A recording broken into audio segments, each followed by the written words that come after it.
नमस्कार दोस्तों, एसएसएम यानी श्री स्टॉक मार्केट चैनल में आपका बहुत बहुत स्वागत है। इस वीडियो में हम एमविल हेल्थकेयर लिमिटेड इस एसएमई कंपनी के आईपीओ का कंप्लीट रिव्यू करेंगे। जैसा कि नाम से ही समझ में आ रहा है, ये कंपनी हेल्थ केयर सेक्टर में काम करती है। आगे हम इन डिटेल में इसके बिजनेस को देखेंगे। ये आईपीओ 5 फरवरी यानी कल से खुलने वाला है। वीडियो में आईपीओ की सभी डिटेल्स को देखेंगे। अभी इस आईपीओ का करंट ग्रे मार्केट प्रीमियम 11% से ज्यादा का चल रहा है। इसका मतलब ये है कि इस आईपीओ में अलॉटमेंट पे आपको 10,000 से ज्यादा का प्रॉफिट हो सकता है। ये इस आईपीओ का शुरुआती ग्रे मार्केट प्रीमियम है। आज मार्केट में अच्छा खासा बाउंस बैक देखने को मिला है, तो इसकी जीएमपी में भी और उछाल आ सकता है। तो क्या इस आईपीओ में अप्लाई करना चाहिए या नहीं, ये भी समझेंगे। तो चलिए शुरू करते हैं। उससे पहले अगर आपने हमारे चैनल पे पहली बार विजिट किया है तो सब्सक्राइब जरूर कर लीजिए, क्योंकि हमारे चैनल पे आपको एक ही जगह पे सभी SME IPO, main board IPO और अपकमिंग सभी आईपीओ से जुड़ी सभी लेटेस्ट जानकारी बिल्कुल क्लियरली मिलती है। सबसे पहले कंपनी के बिजनेस की बात कर लेते हैं। तो इस कंपनी की शुरुआत अगस्त 2017 से होते हुए दिखी है, यानी कि ये कंपनी सिर्फ 7 साल पुरानी कंपनी है। और ये कंपनी डर्मा कॉस्मेटिक यानी स्किन केयर से रिलेटेड और कॉस्मेटिक से रिलेटेड जो भी प्रोडक्ट होते हैं वो ये कंपनी बनाती है। स्किन से रिलेटेड अगर कोई भी प्रॉब्लम हो जाती है, एक्ने, फंगल इन्फेक्शन, ऐसा कुछ भी जो होता है उसके सॉल्यूशन करने के लिए कंपनी प्रोडक्ट बनाती है। और उसके साथ साथ कॉस्मेटिक और स्किन ट्रीटमेंट से रिलेटेड भी कंपनी प्रोडक्ट बनाती है। और इस कंपनी के पास 100 से भी ज्यादा प्रोडक्ट देखने को मिलते हैं। अलग अलग तरह के लोशंस, सोप्स वगैरह, टैबलेट्स वगैरह भी इस कंपनी ने लॉन्च किए हुए हैं। इस कंपनी का मेन बिजनेस साउथ यानी कर्नाटका, आंध्र प्रदेश और तेलंगाना से आ रहा है। और 30 सितंबर 2024 के डेटा के हिसाब से इस कंपनी के पास 84 एम्प्लॉइज है।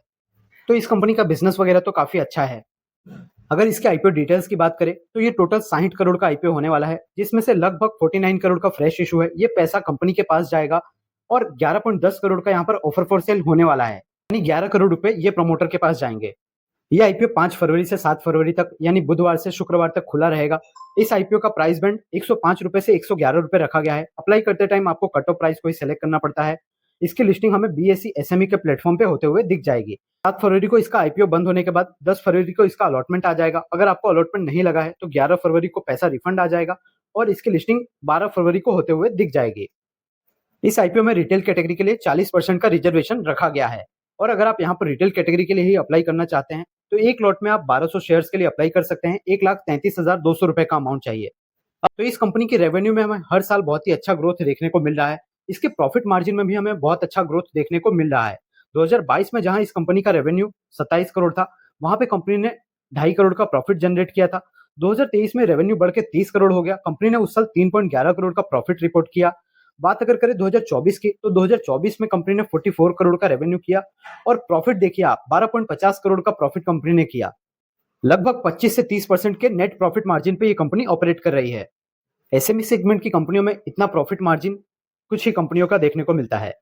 साल 2025 के फाइनेंशियल्स की बात करें तो 6 महीने का डेटा अवेलेबल है। 6 महीने के डेटा के हिसाब से इस कंपनी ने अभी तक 23 करोड़ का रेवेन्यू कर लिया है और 6.5 करोड़ रुपए का प्रॉफिट भी जनरेट कर लिया है। एक और बहुत ही खास चीज देखने को मिल रही है, इस कंपनी के ऊपर कोई भी कर्जा देखने को नहीं मिल रहा, यानी कि ये कंपनी पूरी तरह से डेब्ट फ्री है। ये किसी भी कंपनी के लिए बहुत ही इंपॉर्टेंट चीज होती है, क्योंकि जब तक कंपनी पे कर्जा होता है तो उनका ज्यादातर जो अमाउंट होता है वो इंटरेस्ट के पेमेंट में ही चला जाता है। तो कर्जा का भार इस कंपनी पे नहीं देखने को मिल रहा। कुछ रेशियोज की बात करें तो इस कंपनी का आरओई 73%, आरओसी 94% देखने को मिल रहा है। ये एक्सट्रीमली यानी बहुत ही ज्यादा अच्छा नंबर है। और करंट मार्केट भाव के हिसाब से इस कंपनी का टोटल मार्केट कैप बनेगा 222 करोड़ के अराउंड। इस आईपीओ का पीई रेशियो लिस्टिंग के बाद 17 का होने वाला है। इसके लिस्टेड पेयर में बात करें तो पहले नंबर पे वैशाली फार्मा लिमिटेड देखने को मिलती है, जिसका पीई मल्टीपल 26 के आसपास है। सेकंड नंबर पे ट्राइडेंट लाइफलाइन लिमिटेड है, उसका पीई 45 का है। दोनों ही कंपनियों के मुकाबले इस कंपनी का पीई मल्टीपल काफी अट्रैक्टिव है, तो वैल्यूएशन भी कंपनी अच्छा लेकर आई है। आईपीओ से जो भी पैसा कंपनी जुटा रही है उसका इस्तेमाल कंपनी चलाने के लिए किया जाएगा। सेकंड नंबर पे हमने देखा कि ये कंपनी सिर्फ साउथ में 3 राज्यों में ही फोकस कर रही है। तो ये अपने प्रोडक्ट का और भी ज्यादा एडवर्टाइजमेंट करेंगे, अपनी ब्रांड को और बिल्ड करेंगे, जिससे एडवर्टाइजमेंट ये सब करने में कंपनी पैसा कुछ खर्च करेगी। इसके अलावा कुछ पैसा जनरल कॉर्पोरेट पर्पस आईपीओ लाने के खर्चे में भी चला जाएगा। ये कंपनी बेंगलुरु बेस्ड कंपनी है। इस आईपीओ के जो रजिस्ट्रार है वो big share services private limited इस आईपीओ के रजिस्ट्रार है। और इस आईपीओ के जो लीड मैनेजर है वो बहुत ही पॉपुलर नाम यूनिस्टोन कैपिटल प्राइवेट लिमिटेड इसके लीड मैनेजर देखने को मिलते हैं। 2024 में ये टोटल 11 आईपीओ लेकर आए थे, जिसमें से 10 आईपीओ की पॉजिटिव लिस्टिंग हुई थी और सिर्फ एक ही आईपीओ हल्के नेगेटिव लिस्टिंग के साथ लिस्ट हुआ था। तो एज अ लीड मैनेजर इनका ट्रैक रिकॉर्ड बहुत ही शानदार रहा है। तो इस आईपीओ की भी नैया यही पार लगवा देंगे ऐसा लग रहा है। पर ये कंपनी एसएमई सेगमेंट में बाकी दूसरी कंपनियों से थोड़ा सा तो हटके लग रही है, थोड़ा सा तो अलग लग ही रही है, क्योंकि इसका सेक्टर वगैरह अच्छा है, इसके फाइनेंशियल्स बहुत ही अच्छे हैं। इसी कारण इस आईपीओ की ग्रे मार्केट में भी डिमांड देखने को मिल रही है। अगर यहाँ तक आपको सभी जानकारी बिल्कुल क्लियरली समझ में आई है तो वीडियो को लाइक जरूर कर दीजिए। अब बात कर लेते हैं सबसे इंपॉर्टेंट चीज, यानी कि इसके लेटेस्ट ग्रे मार्केट प्रीमियम की। तो देखिए, एमविल हेल्थ केयर इसका लेटेस्ट ग्रे मार्केट प्रीमियम 4 फरवरी 2025 के हिसाब से रात को 9:30 बजे के हिसाब से 13 रुपए, यानी लगभग 12% इसका ग्रे मार्केट प्रीमियम बता रहा है। इस ग्रे मार्केट प्रीमियम के हिसाब से इस आईपीओ में हमें अगर अलॉटमेंट मिलता है तो 14,000 रुपए के आसपास का प्रॉफिट हो सकता है। पर आप तो जानते ही होंगे, ग्रे मार्केट प्रीमियम ये सिर्फ एक अंदाजा होता है, ये कभी भी चेंज हो सकता है। 100% इसके भरोसे तो कभी नहीं रहना चाहिए। वैसे आज मार्केट में बहुत ही अच्छा खासा बाउंस बैक देखने को मिला है, तो इसकी ग्रे मार्केट प्रीमियम में हमें आगे उछाल देखने को मिल सकता है। चिंता मत कीजिए, अगर ग्रे मार्केट प्रीमियम में कोई भी चेंजेस होता है तो उसकी जानकारी आपको सबसे पहले हमारे टेलीग्राम चैनल पर जरूर मिल जाएगी, जिसका लिंक आपको डिस्क्रिप्शन में या हमारे चैनल के अबाउट सेक्शन में भी देखने को मिल जाएगा। तो उसे जरूर से ज्वाइन कर लीजिए। वहां पे हम सभी आईपीओ से related latest news, latest grey market premium में कोई भी चेंजेस हो रहा है, इसके साथ साथ किसी भी स्टॉक्स की लेटेस्ट न्यूज वगैरह वहां पे सबसे पहले शेयर करते हैं, जिससे आपको प्रैक्टिकली बहुत हेल्प हो सकती है।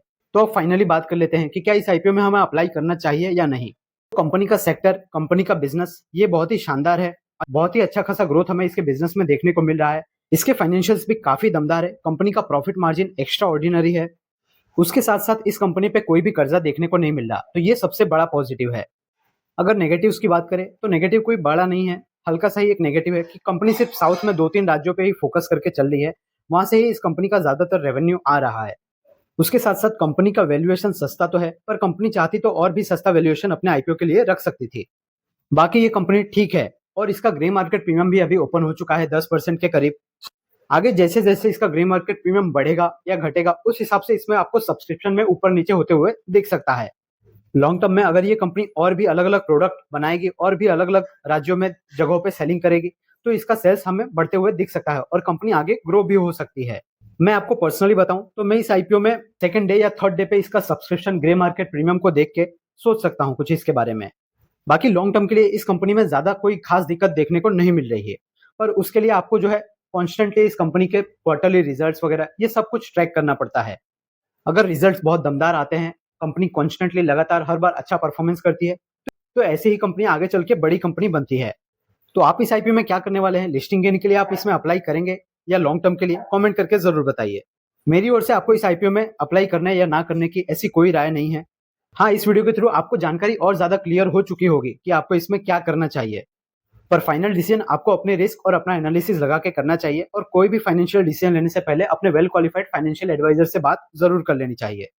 अगर आपको ये वीडियो हेल्पफुल लगा है तो इस वीडियो को लाइक कर दीजिए, इसे अपने आईपीओ वाले दोस्तों के साथ भी शेयर कर दीजिए, और एसएसएम यानी श्री स्टॉक मार्केट चैनल को सब्सक्राइब करके बेल आइकन को जरूर से प्रेस करके रख लीजिए, जिससे किसी भी SME IPO, main board IPO और अपकमिंग सारे आईपीओ का अपडेट आपको मिलता रहे।